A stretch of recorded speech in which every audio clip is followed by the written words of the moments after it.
Class 11 physics chapter 7 जिसका नाम है फ्लूइड डायनामिक्स आज हम लोग स्टार्ट कर रहे हैं बच्चों। और इस चैप्टर में जो पहला टॉपिक है वो है viscous force in a fluid. ये हमारा पहला टॉपिक है। अब viscous force in a fluid का मतलब ये है कि हमारे पास दो प्लेट्स हैं बच्चों।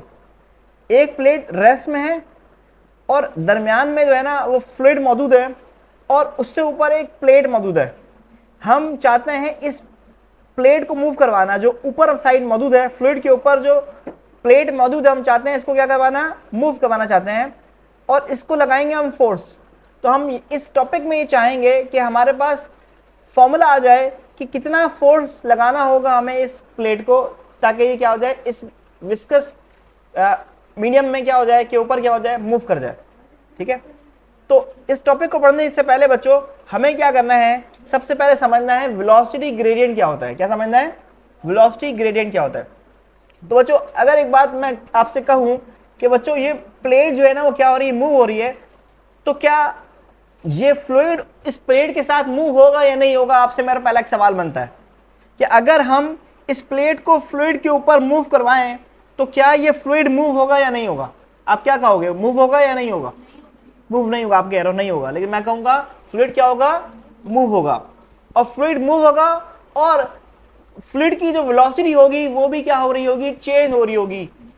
जो फ्लूइड अटैच होगा, फ्लूइड के वो मॉलिक्यूल्स जो अटैच होंगे मूविंग प्लेट के साथ, इसकी वेलोसिटी हायर होगी और as we go down velocity क्या हो रही होगी, कम हो रही होगी। उसकी वजह यह है कि बच्चों फ्लूइड के कुछ मॉलिक्यूल्स ऊपर वाले प्लेट के साथ कनेक्टेड हैं, क्योंकि वॉल और मॉलिक्यूल के दरमियान की फोर्स को कहते हैं एडहेसिव फोर्स। तो यहां पर मॉलिक्यूल, विस्कस के मॉलिक्यूल और फ्लूइड, विस्कस के मॉलिक्यूल और प्लेट के दरमियान में एडहेसिव फोर्स है। ये फोर्स क्या करवाएगी, जब प्लेट मूव होगा तो क्या होगा बच्चों, ये फ्लूइड ऊपर वाला मूव होगा और फिर उसके नीचे वाला जो लेयर होगा, मॉलिक्यूल्स के जो लेयर्स होंगे वो नीचे वाले मॉलिक्यूल्स के साथ क्या होंगे, कनेक्टेड होंगे, जुड़े हुए होंगे फोर्स से, उसको बोलेंगे कोएसिव फोर्स। तो सेकंड लेयर भी मूव होगी ऊपर वाले लेयर से कनेक्ट होने की वजह से, फिर उसके बाद जो थर्ड लेयर होगी वो भी क्या होगी, मूव होगी। तो as we go down movement fluid की कंटिन्यू रहेगी और जो वेलोसिटी होगी फ्लूइड की वो ऊपर सबसे ज्यादा होगी और नीचे क्या होगी, सबसे कम होगी। क्यों, क्योंकि ये वाली प्लेट रुकी हुई है, ये प्लेट चाहेगी कि इसके ऊपर जो फ्लूइड है वो मूव ना हो, क्या हो, मूव ना हो। ठीक है बच्चों, मेरी बात समझ में आ गई आपको। कॉन्सेप्ट जो मैंने आपको देना था वो ये था कि जब ऊपर वाली प्लेट को मूव करवाया जाएगा तो फ्लूइड में मूव होगा और सबसे ऊपर लेयर जो फ्लूइड का होगा वो सबसे ज्यादा वेलोसिटी से मूव करेगा और एज वी गो डाउन जो फ्लूइड की वेलोसिटी है वो क्या हो रही होगी, कम हो रही होगी। और स्टेशनरी प्लेट के साथ जो फ्लूइड अटैच होगा फोर्स, किसी एडहेसिव फोर्स के साथ, वो क्या होगा, रुका हुआ होगा। तो बच्चों एक बात समझ में आ गई आपको कि इस पॉइंट के ऊपर बच्चों आपको ये बात समझ में आ गई कि यहाँ पर सबसे ज्यादा वेलोसिटी है, तो प्लेट की जो वेलोसिटी होगी वही इस फ्लूइड की वेलोसिटी होगी v, और नीचे जाते जाएंगे तो वेलोसिटी जीरो हो जाएगी। मतलब फ्लूइड की वेलोसिटी यहाँ पर v होगी और यहाँ पे क्या होगी बच्चों, जीरो होगी। तो अगर आपसे कहा जाए कितनी वेलोसिटी चेंज हो रही है, तो आपको पता है हमेशा कि फॉर्मूला होता है higher value minus lower value. ठीक है, तो अगर आपसे कहा कितना चेंज हुआ तो आप बोलोगे v चेंज हुआ है। ठीक है, कितना वेलोसिटी चेंज हुई बच्चों, v। तो सबसे पहले समझेंगे वेलोसिटी ग्रेडियंट क्या होता है। वेलोसिटी ग्रेडियंट ये कहता है बच्चों कि कितना वेलोसिटी चेंज हो रहा है पर यूनिट डिस्टेंस। मतलब जो भी वेलोसिटी चेंज हो रही है, जो भी वेलोसिटी क्या हो रही है बच्चों, चेंज हो रही है, उसको आप टाइम से डिवाइड करोगे तो उसको क्या बोलोगे, rate of change of velocity. क्या बोलोगे, टाइम डिवाइड में तो पढ़ेंगे रेट, क्या पढ़ेंगे बच्चों, रेट। तो rate of change of velocity per unit distance, per unit. तो डिस्टेंस जो है बच्चों, अगर मैं कहूं इन दोनों प्लेट्स के दरमियान का डिस्टेंस क्या है बच्चों, एल है, तो यहां पे क्या आ जाएगा, एल आ जाएगा। तो बच्चों यहां पर आपके पास फॉर्मूला जो आ रहा है, डेल्टा वी की जगह मैं क्या लिख दूंगा बच्चों, वी लिख दूंगा। ठीक है, और टी भी डिवाइड में आ जाएगा और एल भी क्या हो जाएगा, डिवाइड में आ जाएगा। तो ये फॉर्मूला किसका आ गया बच्चों आपके पास, ये फॉर्मूला आ गया वेलोसिटी ग्रेडियंट का। अगर वेलोसिटी ग्रेडियंट की वैल्यू ज्यादा होगी इसका मतलब ये होगा कि बहुत तेजी से वेलोसिटी क्या हो रही है, चेंज हो रही है। और अगर वेलोसिटी ग्रेडियंट की वैल्यू कम होगी तो हम कहेंगे तकरीबन सेम वेलोसिटी है। वेलोसिटी की वैल्यू क्या हो गई, प्लेट्स के बारे में सेम हो जाएगी अगर, तो वेलोसिटी ग्रेडियंट की वैल्यू क्या हो गई, जीरो। अगर मैं आपसे कहूं बच्चों कि यहां पर जो वेलोसिटी है v, यहां भी वेलोसिटी v है, तो वेलोसिटी ग्रेडियंट क्या बन जाएगा, जीरो हो जाएगा, क्योंकि चेंज ऑफ वेलोसिटी क्या हो गई, जीरो हो गई है। तो एक सेकंड में कितनी वेलोसिटी चेंज हो रही है per unit length, per unit distance. आप डिस्टेंस मूव करोगे between the layers of fluid move करोगे, डिस्टेंस तय करोगे, तो डिस्टेंस मूव करने होने पे कितना ज्यादा फ्लूइड की वेलोसिटी चेंज हो रही है, इसको हम क्या बोलेंगे, वेलोसिटी ग्रेडियंट कहेंगे। ये बहुत अहम कॉन्सेप्ट है बच्चों फ्लूइड के अंदर, ये फ्लूइड के अंदर बहुत अहम कॉन्सेप्ट है। क्यों मैं ये कह रहा हूँ बहुत अहम कॉन्सेप्ट है बच्चों, जब भी लिक्विड फ्लो करता है तो आपको पता है पाइप में भी अगर लिक्विड फ्लो करेगा तो क्या होगा, अगर हाफ ऑफ द पाइप अगर लिक्विड फ्लो कर रहा है तो ऊपर वाली लेयर में सबसे ज्यादा होगी वेलोसिटी पानी की, और फिर नीचे क्या होगी, कम होगी, क्योंकि नीचे वाला जो पाइप के साथ जुड़ा हुआ होगा वो। ये बात समझ। तो ये बहुत सारा अच्छा कॉन्सेप्ट, मतलब ये कॉन्सेप्ट जो है पाइप के लिए भी होता है, ठीक है। हमारे ब्लड हमारे बॉडी में ब्लड वेसल्स हैं, ये भी क्या है बच्चों, फ्लूइड है, ये भी क्या है, फ्लूइड है। और बहुत सारी एग्जांपल्स हैं, गैसेस भी मूव होते हैं पाइप्स के अंदर, और बहुत सारी एग्जांपल्स है बच्चों जो हमें क्या करना है, इसको आगे चल के पढ़ना है। तो ये बहुत अहम कॉन्सेप्ट है जो मैं आपको बता रहा हूँ कि viscous force in a fluid, ठीक है। इसके बाद बच्चों एक टॉपिक है, इसको हमने पढ़ना है विस्कोसिटी, जो आपको नजर आ रहा होगा यहाँ पे कि विस्कोसिटी क्या होता है। ये कॉन्सेप्ट क्या है बच्चों कि लिक्विड के लेयर्स के दरमियान में, फ्लूइड के लेयर्स के दरमियान में जो क्या होती है, फ्रिक्शन फोर्स होती है, उसको हम क्या बोलते हैं, विस्कोसिटी कहते हैं। क्या बोलते हैं बच्चों, लिक्विड के मैं कह रहा हूं लिक्विड के लेयर्स के दरमियान में जो रेजिस्टेंस होती है जब वो लिक्विड फ्लो करे, इसको हम क्या बोलते हैं, इसको कहते हैं विस्कोसिटी। और ये डिपेंड करता है किसके ऊपर, दो चीजों पे, कि कौन सा फ्लूइड यूज हो रहा है इसके ऊपर यूज होगा बच्चों, और दूसरा टेम्परेचर पे क्या होगा, डिपेंड करेगा विस्कोसिटी। आपको पता है बच्चों एग्जाम्पल, हनी जो है, शहद जो है, इसकी विस्कोसिटी क्या होगी, ज्यादा होगी, क्योंकि बहुत मुश्किल से फ्लो करता है ये। वाटर की विस्कोसिटी क्या होगी, कम होगी, बहुत आसानी से फ्लो कर जाता है, ठीक है। तो बच्चों होप सो या आपको टॉपिक समझ में आ गया होगा। अब हमें चाहिए क्या, इस फोर्स F की डेरिवेशन हमें करनी है, हम फोर्स का फॉर्मूला निकाले जाएंगे नेक्स्ट स्लाइड के अंदर, देखिएगा। तो बच्चों जो फोर्स हमें चाहिए इस प्लेट को मूव करवाने के लिए, मेरी बात समझिएगा, इस प्लेट को मूव करवाने के लिए हमें फोर्स चाहिए, वो डायरेक्टली प्रोपोर्शनल होगी दो चीजों के, कि इस प्लेट का एरिया कितना ज्यादा है। अगर प्लेट जितनी बड़ी होती है बच्चों, जितना ज्यादा प्लेट का एरिया होगा, उसको मूव करवाने के लिए फ्लूइड के ऊपर फोर्स भी ज्यादा लगानी होगी, ठीक है। तो फोर्स जो है वो डायरेक्टली किसके बच्चों, एरिया के। अगर आपको इस प्लेट को तेज मूव करवाना है तो भी आपको फोर्स क्या लगानी होगी, ज्यादा लगानी पड़ जाएगी। ये बात मेरी समझ में आ गई, दो बातें तो आपको समझ में आ गई, डायरेक्टली प्रोपोर्शनल है। फोर्स जो लगा रहे हैं प्लेट को मूव करवाने के लिए, वो दो बातें डिपेंड कर रहे हैं, directly area of the plate, बड़ी प्लेट होगी ज्यादा फोर्स लगानी पड़ जाएगी, तेज मूव करवाना ज्यादा फोर्स लगानी पड़ जाएगी। और दूसरी बात लेंथ है, ये आपको थोड़ा सा मुश्किल समझ में आएगा बच्चों, जो मैं बता रहा हूं कि फ्लूइड की जो लेंथ है ना, जो फ्लूइड की हाइट है, ये जितना कम होगा ना उतना ज्यादा फोर्स लगानी पड़ जाएगी। फ्लूइड की जो लेंथ है वो जितनी कम होगी उतना ज्यादा फोर्स लगाना पड़ जाएगा। कम लेंथ होगी तो फोर्स इनवर्स रिलेशन है, वो लिखा हुआ है, मतलब सेपरेशन बिटवीन द प्लेट में क्या है, फ्लूइड मौजूद है ना, तो कम फ्लूइड होने का मतलब है ज्यादा फोर्स लगानी पड़ जाएगी। मैं आपको एक बहुत आसान एग्जांपल देता हूं। आप जनरेटर में, इंजन में ऑयल डालते हो, जनरेटर के इंजन में या गाड़ी के इंजन में क्या डालते हो, ऑयल डालते हो ना। तो जब आपको पता है इंजन ऑयल कम होता है तो इंजन में बहुत ज्यादा साउंड प्रोड्यूस होता है, फोर्स ज्यादा लगाना पड़ जाता है इंजन को, क्योंकि ऑयल कम होने का मतलब है जो सेपरेशन ऑफ प्लेट से वो क्या हो गया, कम हो गया। तो इसलिए बोलते हैं कि ऑयल कभी कम नहीं होना चाहिए, गाड़ी खराब हो जाएगी फिर। क्यों, क्योंकि जो moving parts of the vehicles हैं वो आपस में टकरा रहे हैं, जो फ्लूइड होगा वो क्या कर रहा होगा, फ्रिक्शन को कम कर रहा होगा। तो ऑयल की जो हाइट है वो अगर कम होती है तो बहुत ज्यादा फोर्स लगानी पड़ जाती है पार्ट्स को एक दूसरे के आपस में मूव करने के लिए। तो ये बात समझ में आ गई आपको मेरी, कि अगर जितनी कम लेंथ होगी उतना ज्यादा फोर्स लगाना पड़ जाएगा। तो इनवर्स रिलेशन हो गया किसके साथ, लेंथ के साथ। अब बच्चों क्या करना है आपने, आपको पता है साइन ऑफ प्रोपोर्शनलिटी का क्या लगेगा, कांस्टेंट लगेगा। कांस्टेंट को हम क्या बोलते हैं बच्चों, ईटा कहते हैं। क्या कहते हैं, ईटा बताता है कोफिशिएंट ऑफ विस्कोसिटी को। क्या बोलते हैं, क्या कहता है ये, ईटा कहलाता है coefficient of viscosity. Eta is constant coefficient of viscosity, ठीक है। ये डिपेंड करता है अलग अलग मटेरियल के लिए अलग अलग ईटा की वैल्यू होती है, और अलग अलग टेम्परेचर के ऊपर इसकी वैल्यू होती है ईटा की। तो आपने क्या किया बच्चों, यहां से ईटा को अलग कर लिया। क्या कर लिया, ईटा को अलग कर लिया है। तो क्या होगा, एरिया मल्टीप्लाई में फोर्स के साथ क्या हो जाएगा बच्चों, डिवाइड। एरिया मल्टीप्लाई में फोर्स के साथ क्या हो जाएगा, डिवाइड। देखो एरिया मल्टीप्लाई में था, फोर्स के साथ क्या हो गया, डिवाइड हो गया। अच्छा वी भी मल्टीप्लाई में, ये भी क्या हो जाएगा, जहां जाके डिवाइड होगा तो देखो डिवाइड में आ गया, और जो चीज डिवाइड में होगी वो जाकर क्या हो जाएगी, फोर्स का मल्टीप्लाई होगी ना। तो मल्टीप्लाई वाली वैल्यू हमेशा डिवाइड के भी डिवाइड में होती है। किसमें होती है, डिवाइड के भी डिवाइड में होती है। तो इस तरह आपने क्या कर लिया, ईटा को अलग कर लिया। अगर किसी को बात समझ में नहीं आई है तो मैं इसको एक स्टेप अलग करके बता रहा हूं आपको, कि आपको समझ आ जाए, ठीक है।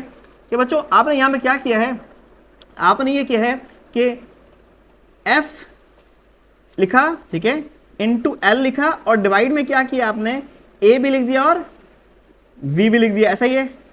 आपको पता है बच्चों एफ और ए ऊपर डिवाइड में आ गया, यहाँ पे वी भी डिवाइड में दिख गया आपको। ये जो मल्टीप्लाई वाली वैल्यू होती है ना, वो हमेशा इसके नीचे आ जाती है, पता है ना बच्चों आपको, इस v के नीचे आ गई है, तो यहाँ पर देखो हमने इसे अरेंज कर दिया। तो बच्चों इस तरह कोफिशिएंट ऑफ विस्कोसिटी का फॉर्मूला हमारे पास क्या हो गया है, आ गया है। तो इस टॉपिक का नाम कोफिशिएंट ऑफ विस्कोसिटी भी हो सकता है, इस टॉपिक का नाम कोफिशिएंट ऑफ विस्कोसिटी भी हो सकता है। क्यों? क्योंकि इसमें आपने क्या किया, कोफिशिएंट ऑफ विस्कोसिटी को क्या किया है, फाइंड किया है। अब बच्चों अगर आपसे कहा जाए बताइए कि कोफिशिएंट ऑफ विस्कोसिटी की यूनिट क्या है बच्चों, तो आप इसको आसानी से निकाल सकते हो। कैसे बच्चों? आपको पता है कि फोर्स अपॉन एरिया कहलाता है प्रेशर, और प्रेशर की यूनिट क्या होती है, पास्कल। क्या होती है, पास्कल। और डिवाइड में वेलोसिटी है, वेलोसिटी की यूनिट क्या होती है, मीटर पर सेकंड, ठीक है। और उसके भी डिवाइड में लेंथ है, लेंथ की यूनिट क्या होती है, मीटर। मीटर से मीटर क्या हो गया, कैंसिल। तो क्या होगा, सेकंड डिवाइड से कहाँ जाएगा, ऊपर जाकर क्या हो जाएगा, पास्कल से क्या साथ जाके क्या हो जाएगा, मल्टीप्लाई। तो पास्कल के साथ सेकंड क्या हो जा रहा है बच्चों, मल्टीप्लाई हो जा रहा है। और ये जो वैल्यू है ना, पास्कल और सेकंड, ये बराबर होता है किसके, पॉइस के। किसके बराबर होता है बच्चों, पास्कल सेकंड किसके बराबर है, पॉइस के। और पॉइस क्या है, poised is the unit of viscosity, poised is the unit of viscosity, ठीक है। इसकी छोटी यूनिट सेंटीपॉइस भी होती है, ठीक है, सेंटीपॉइस भी होती है। तो बच्चों ये हमने टॉपिक अभी मुकम्मल किया, कौन सा, viscous force in a fluid. Chapter number 7 fluid dynamics के अंदर हमारा नेक्स्ट टॉपिक है बच्चों टर्मिनल वेलोसिटी। अब टर्मिनल वेलोसिटी को कौन सा समझ लीजिए पहले कि टर्मिनल वेलोसिटी होती क्या है। बच्चों सबसे पहले एक बात समझनी है, वो ये है कि हमारे पास एक स्फीयर है, एक बॉल है, जिसको आप क्या कर रहे हो, इसको एक फ्लूइड के अंदर आप क्या कर रहे हो, इमर्स कर रहे हो। फ्लूइड के अंदर इस बॉल बेयरिंग को क्या कर रहे हो, इंसर्ट कर रहे हो। जब आप फ्लूइड के अंदर बॉल बेयरिंग को इंसर्ट करते हो तो आप ये देखते हो बहुत आराम से फ्लूइड क्या करता है, इस फ्लूइड में ये स्फेरिकल बॉल जो है वो क्या कर रहा है बच्चों, मूव कर रहा है। अच्छा, ये जो मूव कर रहा है बच्चों, ये एक कांस्टेंट वेलोसिटी से मूव कर रहा है। किससे मूव कर रहा है, इस कांस्टेंट वेलोसिटी को हम क्या बोलते हैं बच्चों, क्या बोलते हैं, टर्मिनल वेलोसिटी कहते हैं। क्या कहते हैं हम, टर्मिनल वेलोसिटी कहते हैं। अब ये टर्मिनल वेलोसिटी होती है ना बच्चों, ये कांस्टेंट होती है। क्या होती है, ये इसकी डाउनवर्ड डायरेक्शन होती है, और इसकी जो वेलोसिटी होती है ये कांस्टेंट होती है। कांस्टेंट इसलिए होती है कि ये जो ऊपर की जानिब जब भी किसी भी ऑब्जेक्ट को आप फ्लूइड में इंसर्ट करते हो और फ्लूइड में वो ऑब्जेक्ट मूव कर रहा होता है, तो ऊपर की जानिब जो फ्लूइड होता है वो क्या लगाता है, ड्रैग फोर्स लगाता है। क्या लगाता है, ड्रैग फोर्स लगाता है। ड्रैग फोर्स जो होता है, ये ड्रैग फोर्स को एक्सप्लेन किया किसने, एक साइंटिस्ट ने एक्सप्लेन किया, जिसका नाम क्या था बच्चों, स्टोक्स था। क्या नाम था, और उस ड्रैग फोर्स का फॉर्मूला उसने बना के दिया 6 पाई ईटा आरवी। इसमें ईटा जो है ये आपको पता है कोफिशिएंट ऑफ विस्कोसिटी है, रेडियस जो है बच्चों आपको पता है इस बॉल का रेडियस है, और वी क्या है, जिस वेलोसिटी से ये बॉल क्या कर रही है, मूव कर रही है, ठीक है। मैंने आपसे कहा जब भी किसी भी ऑब्जेक्ट को आप लिक्विड में इंसर्ट करते हो और अगर वो बॉडी मूव कर रहा है तो ऊपर के जाने इस स्फेरिकल बॉल को जो है वो ऊपर के जाने फोर्स लगा रहा होगा फ्लूइड, इसको हम क्या बोलेंगे, ड्रैग फोर्स या विस्कस ड्रैग फोर्स कहेंगे, ठीक है। अच्छा, आपको पता है बच्चों कि क्योंकि इस बॉल का कोई ना कोई मास होगा तो इसको अर्थ डाउनवर्ड डायरेक्शन में फोर्स लगा के खींच रही होगी, जिसको हम क्या बोलेंगे, ग्रेविटेशनल फोर्स। क्या बोलेंगे, ग्रेविटेशनल फोर्स कहेंगे। अब ग्रेविटेशनल फोर्स का फॉर्मूला बच्चों आपको पता है क्या होता है, ग्रेविटेशनल फोर्स का फॉर्मूला होता है F is let suppose ma। मैं आपको समझाने के लिए एक दफा इसको आगे लिख रहा हूं जो आपके पास है, ठीक है। बस आपको पता है डेंसिटी क्या होता है, मास अपॉन वॉल्यूम। डेंसिटी क्या होता है बच्चों, डेंसिटी होता है मास अपॉन वॉल्यूम। तो मास क्या हो जाएगा बच्चों, आपको पता है डेंसिटी मल्टीप्लाई बाय वॉल्यूम, ऐसा ही है। मास क्या हो जाएगा, डेंसिटी मल्टीप्लाई बाय, और आपको पता है बच्चों एक और चीज पता है आपको कि एक्सेलरेशन जो है ना वो ग्रेविटी हो जाएगा, क्योंकि अगर कोई बॉडी को आप वर्टिकली फ्लूइड में इंसर्ट करते हो तो जमीन जो है अपनी तरफ खींचेगी किसी भी फोर्स, किसी भी एक्सेलरेशन, इसको आप क्या बोलोगे, ग्रेविटी कहोगे, ठीक है। तो आपने क्या करना है बच्चों, आपने ये करना है m की जगह लिख देना है density multiply by volume, density multiply by volume, ठीक है। और a की जगह क्या लिख देंगे बच्चों आप लोग, ग्रेविटी लिख देंगे, ठीक है। अब आपको पता है डेंसिटी बच्चों जैसे था वैसे आ गया, ठीक है, डेंसिटी जैसे था वैसे आ गया। और ये 4/3 पाई क्यूब क्या है बच्चों, आपको पता है स्फीयर के लिए जो वॉल्यूम होता है ये होता है 4/3 पाई r क्यूब। सबको ये फॉर्मूला पता होगा कि स्फीयर के लिए वॉल्यूम का फॉर्मूला क्या होता है, 4/3 पाई r क्यूब होता है। तो वॉल्यूम की जगह आपने लिख दिया 4/3 पाई r क्यूब, और डेंसिटी वैसी आ गया और ग्रेविटी भी वैसी आ गया। अब बच्चों ये बात याद रखना है आपने, जब भी किसी बॉडी को आप इंसर्ट करोगे फ्लूइड में तो वो कांस्टेंट वेलोसिटी से नीचे जा रहा होगा। उसकी वजह यह है कि विस्कस ड्रैग की जो फोर्स होगी और जो ग्रेविटेशनल फोर्स होगी दोनों क्या हो जाएगी बच्चों, बराबर हो जाएगी। क्या हो जाएगी, तो याद रखना है टर्मिनल वेलोसिटी उस वक्त ही होती है जब दो फोर्सेस बराबर हो जाए, ऊपर लगने वाली ड्रैग फोर्स और नीचे जो है ग्रेविटेशन फोर्स बराबर हो जाएगा। लिखा हुआ देखिएगा, जब टर्मिनल वेलोसिटी यहाँ पर आपको मतलब फ्लूइड में कोई बॉडी अगर आपको डाउनवर्ड जा रहा होगा कांस्टेंट वेलोसिटी से, क्यों जा रहा होगा? क्योंकि नेट फोर्स जो होगी बॉडी को क्या होगी? नेट फोर्स जीरो क्यों हुई? क्योंकि दोनों फोर्स बराबर हो गई है, अपवर्ड और डाउनवर्ड फोर्स क्या हो गई बच्चों? बराबर हो गई। और उस रिजल्ट में क्या हुआ? बॉडी मूव करी किससे? कांस्टेंट वेलोसिटी से। तो बच्चों यहाँ पर आपको ये बात समझ आ गई कि ड्रैग फोर्स बराबर किसके हो गया है? ड्रैग फोर्स बराबर हो गया बच्चों किसके? ग्रेविटेशनल फोर्स के बराबर हो चुका है। तो अब आपने क्या करना है? आपने ये करना है बच्चों कि ड्रैग फोर्स क्या लिखना है? 6 पाई ईटा आर वी, और ग्रेविटेशन फोर्स लिखना है बच्चों 4/3 पाई आर क्यूब रॉ जी। अब क्या करना है हमें? तो v का फॉर्मूला फाइंड करना था बच्चों। तो v को अलग करने के लिए क्या करेंगे? सारी वैल्यू जो मल्टीप्लाई में थी वो क्या हो जाएगी? डिवाइड हो जाएगी बच्चों। तो 6 मल्टीप्लाई से किस में हो जाएगा? डिवाइड में चला जाएगा। पाई मल्टीप्लाई से डिवाइड में आ जाएगा, ईटा मल्टीप्लाई से डिवाइड में आ जाएगा, आर भी क्या हो जाएगा? डिवाइड हो जाएगा। और ऊपर जो 4/3 है बच्चों उसको वैसे हम लिख देंगे, पाई को वैसे लिख देंगे, आर क्यूब भी लिख देंगे, रॉ भी लिख देंगे और जी भी लिख देंगे। अब क्या होगा? इस आर से ये 3 कैंसिल होगा और क्या बचेगा? 2 स्क्वायर बच जाएगा ना बच्चों। और यहाँ पर बच्चों क्या होगा?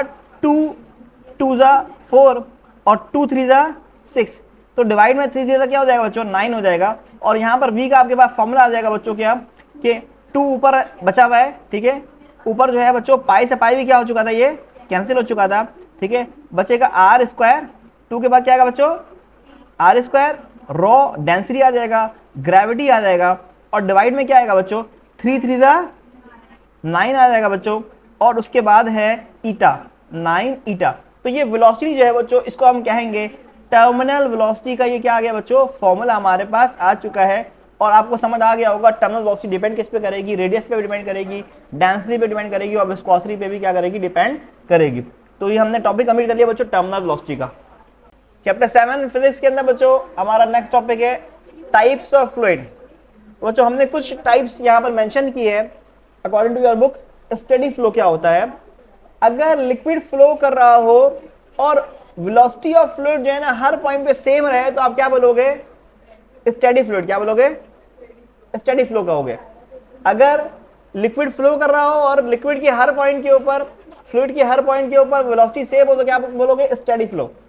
और अगर लिक्विड फ्लो कर रहा हो, फ्लूइड फ्लो कर रहा हो और हर पॉइंट पे वेलोसिटी डिफरेंट हो तो आप क्या बोलोगे? अनस्टेडी फ्लो कहोगे। तो बच्चों फ्लो दो तरह के होते हैं। स्टेडी जो है ना, स्टेडी की एक टाइप बनती है लैमिनार फ्लो, और अनस्टेडी फ्लो की टाइप बनती है टर्बुलेंट फ्लो। मतलब स्टेडी के अंदर क्या आ जाएगा? लैमिनार फ्लो आ जाएगा, और अनस्टेडी के अंदर क्या आ जाएगा बच्चों? टर्बुलेंट फ्लो आ जाएगा, ठीक है। तो अगर मैं आपसे कहूं, अगर मैं इसको 1 कहता हूं बच्चों तो ये कहलाएगा 2, ठीक है। और ये 1 का एक पार्ट है समझ लो, तो 1.1 लिख दो या 1-1 लिख दो, इसको क्या लिख दो? 2-1, ताकि आपको समझ आ जाए दोनों क्या है बच्चों। 1 का जो है ये एक्सटेंशन है और ये 2 का एक्सटेंशन टर्बुलेंट, ठीक है। तो बहुत अहम कॉन्सेप्ट है टर्बुलेंट फ्लो और लैमिनार फ्लो, ये बहुत अहम कॉन्सेप्ट है बच्चों। अगर पाइप में पानी बह रहा हो, अगर पाइप में पानी बह रहा हो और आपको पानी के बहने की आवाज नहीं आ रही है, तो इसका मतलब ये हुआ पानी जो है ना वो पैरेलल फ्लो कर रहा है। क्या फ्लो कर रहा है? पैरेलल फ्लो कर रहा है। पाइप में कचरा भी नहीं है, ऐसा समझ लो। पाइप बिल्कुल साफ है, पाइप में कचरा भी नहीं है। तो उस सूरत में जो फ्लो होगा इसको हम क्या बोलेंगे? Laminar flow. क्या कहेंगे बच्चों? लैमिनार फ्लो कहेंगे। अगर इसका ऑपोजिट हो जाए कि पैरेलल ना हो, अनपैरेलल हो, मिक्सिंग हो रहे हो लेयर्स फ्लूइड के फ्लो होते हुए, तो इसको हम क्या बोलेंगे बच्चों? टर्बुलेंट फ्लो कहेंगे। मतलब ऐसा कब होता है? जब पाइप में पानी बह रहा हो और आवाज भी आ रही हो। पानी बहने की पाइप में क्या हो रही हो? आवाज आ रही हो, तो इसको हम क्या बोलेंगे? Turbulent flow. जब इस तरह की कंडीशन होती है बच्चों तो पाइप फटने का चांस बहुत ज्यादा हो जाता है। इसका मतलब होगा इसके अंदर लिक्विड के जो लेयर्स हैं वो क्या हो रहा है? आपस में मिक्स हो रहे हैं और फोर्सेस जनरेट हो रही हैं। फिर इसके बहुत अच्छी एग्जाम्पल है कि पाइप में कचरा आ गया तो जो फ्लो होगा पैरेलल नहीं रहेगा, फिर मिक्स हो रहा होगा। या समझ लो कि बारिश का पानी बह रहा है अगर, और बीच में पत्थर रखा हुआ है, तो पानी जो है उसको क्या करेगा? ऊपर उछाल के जाएगा, तो पैरेलल तो नहीं रहा ना फिर, तो ये बात में आ गई। तो ऐसी सूरत में इसको बोलते हैं टर्बुलेंट फ्लो कहते हैं। और प्रेशर और वेलोसिटी में भी चेंजिंग आ रही होती है। टर्बुलेंट फ्लो में प्रेशर और वेलोसिटी में चेंजिंग आ रही है, इस वजह से पाइप फट सकता है। इस प्रेशर और वेलोसिटी की वजह से पाइप क्या हो जाएगा, फट सकता है। ठीक है, तो बच्चों ये आपने पढ़ लिया, इस टाइप्स ऑफ फ्लूइड फ्लो पढ़ लिया। ठीक है, नेक्स्ट टॉपिक है हमारा, लास्ट टॉपिक हमारा था लैमिनार फ्लो और टर्बुलेंट फ्लो। अब हमें ये पहचानना है बच्चों, कब फ्लो लैमिनार है और कब फ्लो टर्बुलेंट है। ये हम पहचान सकते हैं, आइडेंटिफाई कर सकते हैं फ्लो को, किससे, रेनॉल्ड नंबर से। किससे पहचानेंगे बच्चों, रेनॉल्ड नंबर से। तो transition from laminar to turbulent flow topic का नाम है, और इसमें एक्चुअली हमने पढ़ना क्या है, रेनॉल्ड नंबर को पढ़ना है। ठीक है, तो बच्चों मेंशन है यहाँ पे, देखिएगा इसमें क्या लिखा हुआ है, जो ट्रांजिशन होती है, मतलब लैमिनार से टर्बुलेंट फ्लो जब हो रहा होता है, मतलब अगर ऐसा हो सकता है ना, पानी बह रहा सीधा, उसके आगे जाके जो है ना ज्वाइंट लगा दिया हमने, होता है ना, दो पाइप को क्या करना होता है, हमें जोड़ना होता है, तो हम बीच में क्या लगाते हैं, ज्वाइंट लगाते हैं। तो उस ज्वाइंट में एक्चुअली टर्बुलेंट बन रहा है, क्या बन रहा है, उस ज्वाइंट में जो फ्लो होगा उसको बोलेंगे टर्बुलेंट फ्लो, और उससे पहले पाइप में कौन सा फ्लो होगा, लैमिनार फ्लो होगा। तो ट्रांजिशन हो रही है लैमिनार से टर्बुलेंट में। तो ये हम आइडेंटिफाई करते हैं किससे बच्चों, रेनॉल्ड नंबर से आइडेंटिफाई करते हैं। तो यहाँ पर देखिएगा लिखा हुआ है कि जो ट्रांजिशन है लैमिनार से टर्बुलेंट फ्लो में, उसको डिफाइन किससे करते हैं, एक डायमेंशनलेस पैरामीटर से करते हैं। मतलब रेनॉल्ड नंबर की कोई डायमेंशन, कोई यूनिट नहीं है। ठीक है, और रेनॉल्ड नंबर जो है ना, ये किसके नाम पे रखा गया, एक ब्रिटिश साइंटिस्ट के नाम पे रखा गया, जिसका नाम था ऑसबॉर्न रेनॉल्ड। और इसकी बहुत अहमियत है कि इसमें फ्लूइड डायनामिक्स के अंदर, मतलब हम हमेशा जो है ना फ्लो को कैलकुलेट कर रहे होते हैं ताकि पता लगा जाए कि लैमिनार फ्लो है या टर्बुलेंट फ्लो है। ठीक है, तो अच्छा, जहां पर कहीं पर हमें टर्बुलेंट फ्लो चाहिए होता है और कहीं पर हमें चाहिए होता है लैमिनार। जहां पर हमें प्रेशर ज्यादा चाहिए होता है वहां पर टर्बुलेंट फ्लो कर दिया जाता है, और जहां पर प्रेशर हमें रिड्यूस करना होता है उसको क्या बोलते हैं, वहां पे लैमिनार फ्लो करते हैं। ठीक है, तो ये हमें सिग्निफिकेंट, दोनों की अहमियत है। ऐसा नहीं समझना कि भाई आप किसी एक को अच्छा बोलो, दूसरे को गलत बोल दो, दोनों अपनी जगह अहमियत है दोनों की। ठीक है, तो रेनॉल्ड नंबर की डेफिनेशन क्या है बच्चों, यहाँ पे लिखा होगा, रेनॉल्ड नंबर जो है ये रेशियो होता है किसका, Reynold number is the ratio of inertial forces to the viscous force. और इनर्शियल फोर्स का क्या होता है बच्चों, ये रेशियो होता है। क्या होता है, अब क्योंकि दो फोर्स का रेशियो है तो फोर्सेस की यूनिट क्या हो जाएंगी, कैंसिल हो जाएंगे, तो रेनॉल्ड नंबर की कोई यूनिट नहीं बनेगी। और रेनॉल्ड नंबर जो है ना बच्चों, इसका फॉर्मूला आपकी बुक में मेंशन है, ये है रॉ, मतलब डेंसिटी, एवरेज वेलोसिटी के लिए वी लिख दिया, और लेंथ जो है वो फ्लूइड की हाइट मेंशन है, और डिवाइड में क्या है बच्चों, ईटा है, मतलब क्या है, विस्कोसिटी है। ये रेनॉल्ड नंबर का क्या है, फॉर्मूला है। आप क्या करोगे, किसी भी पाइप में अगर लिक्विड फ्लो कर रहा है तो आपको उस पाइप के अंदर जो फ्लूइड है उसकी डेंसिटी पता होनी चाहिए, एवरेज वेलोसिटी पता होनी चाहिए, कितने लेंथ में जो है ना वो पाइप में फ्लो कर रहा है वो फ्लूइड, और साथ में विस्कोसिटी पता होना चाहिए। तो आप क्या निकाल लोगे, रेनॉल्ड नंबर फाइंड कर लोगे।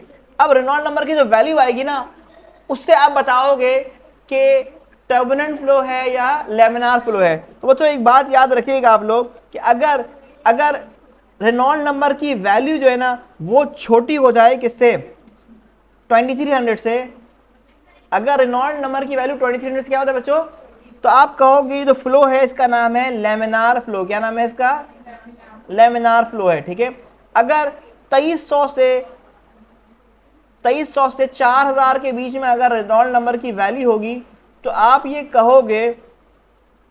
कहोगे ये ट्रांजिएंट फ्लो है। मतलब ये हुआ ना लैमिनार है और ना टर्बुलेंट है, इसके बीच की कोई स्टेट, इसको हम क्या बोल देंगे, ट्रांजिएंट फ्लो कह देंगे। अगर रेनॉल्ड नंबर की वैल्यू 4000 से बढ़ चुकी है बच्चों, तो आप ये कहोगे ये जो फ्लो है इसको बोलोगे टर्बुलेंट फ्लो है।